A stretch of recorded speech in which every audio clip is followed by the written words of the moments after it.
Default នេះយើងចុចបានឯកខ្លះហើយកន្លែងណាគ្រោះថ្នាក់មិនមែនអ្នក review ទេតែមកចែកម្លែកថ្ងៃនេះខ្ញុំមកចែកម្លែកពីការចុច setting នៅក្នុង LAN default រាល់ដងយើងប្រាប់ពី channel ដឹងតាក់ទងជាមួយ LAN ត្រូវអត់ឥឡូវយើងមកមើលថា setting នៅក្នុង LAN default នេះយើងចុចបានឯកខ្លះហើយកន្លែងណាគ្រោះថ្នាក់អត់គួរចុចតោះអញ្ចឹងមុននឹងចូល setting របស់ LAN ខ្ញុំប្រាប់កន្លែងដែលគ្រោះថ្នាក់មួយដែលហាមអ្នកទាំងអស់គ្នាឲ្យចុចហ្មងសូម26បាតធ្វើទៀតអូខេយើងចូលកន្លែង default helper នេះ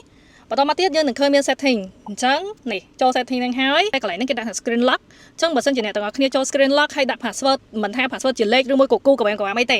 screen អ្នកទាំងអស់គ្នានឹង lock ខូចតែម្ដងហើយ lock ហ្នឹងវាបែបម៉េច yes វានឹងខ្លាយទៅជា black screen យើងអត់មានចុចអីបានទេយើងជិះទៅមុខទៅក្រោយបានហើយនឹងម៉ាស៊ីនត្រជាក់នេះយើងសេរីបានតែ screen ខាងក្នុងនេះគឺយើងប្រើអត់បានទេហ្នឹងគឺជាកន្លែងគ្រោះថ្នាក់នៅក្នុង LAN default S05 2026អូខេអញ្ចឹងឥឡូវយើងទៅមើល setting របស់ LAN វិញខាងលើគេគឺ driving mode ជាទូទៅគឺខ្ញុំ recommend ឲ្យជា comfort វាស្រួលជិះវាអត់សូវប្រាំងខ្លាំងពេកអីអញ្ចឹងណា auto hold នេះបើក៏បានអត់ក៏បានចូលមក default នេះវិញកន្លែង emergency lane keeping assist នេះពីខ្ញុំទៅគឺ recommend ឲ្យអ្នកទាំងអស់គ្នាបិទព្រោះសារតែនៅស្រុកខ្មែរយើងពេលដែលចេញពីកន្លងវាទាញចូលវិញវាអាចនឹងរៀងគ្រោះថ្នាក់តិចអូខេហើយចំពោះកន្លែងនេះវិញប្រាំង auto ហ្នឹងយើងយក LED មកឲ្យវាគៀកហ្មងចាំឲ្យវាប្រាំង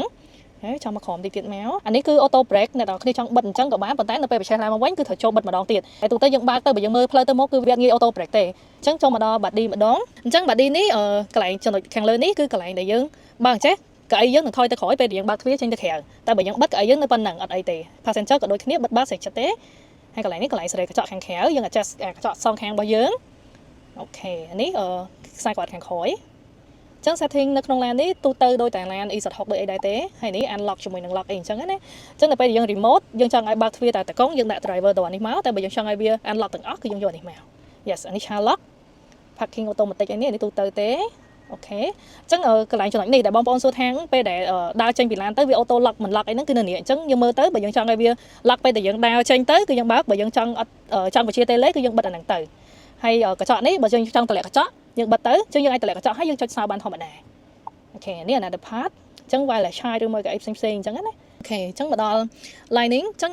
ចំពោះ light ធម្មតាអាភ្លើងនេះយើងអាចសេរីកម្ពស់វាបានអញ្ចឹងយើងអាចយក high ឬមួយក៏ medium low អីគឺសេរីចិត្តនេះភ្លើងមុខនេះណាអូខេហើយអានេះ ambient light យើងហើពណ៌ហើអីបានបិទក៏បានបើកក៏បានឡាអគ្គិសនីចុចលឿនពេទ្យបានអូខេអញ្ចឹងបិទបើកបានហើយនេះកន្លែងសាកថ្មនេះយើងមាន schedule charge មានអីផ្សេងៗ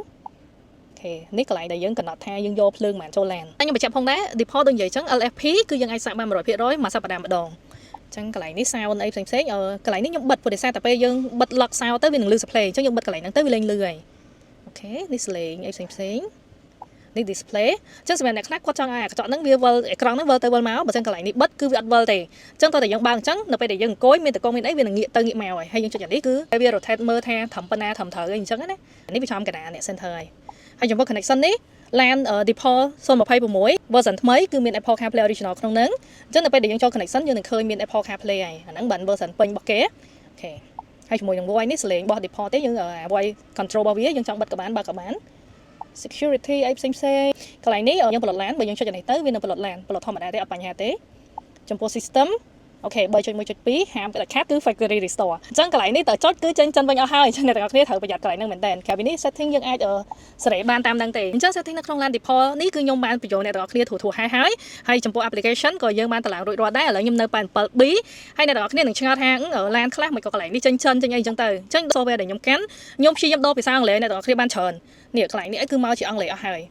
អូខេអញ្ចឹងការប្រើប្រាស់របស់យើងនឹងងាយស្រួលសូម្បីតែ application center នេះក៏ជាភាសាអង់គ្លេសដែរអញ្ចឹងយើងព្យាយាមដូរថងចំណុចណាដែលអាចដូរបានយើងដូរអស់ហើយសម្រាប់បងតែកំពុងតែចង់រក default S05 2026 option ពេញតែម្ដងគឺអាចមករកបាននៅប៉ែន 7B នៅផ្សារ Depot អូខេ software គឺខ្ញុំកាន់ដូចខ្ញុំបញ្ជាក់ជូនខាងលើអញ្ចឹងបាយបាយ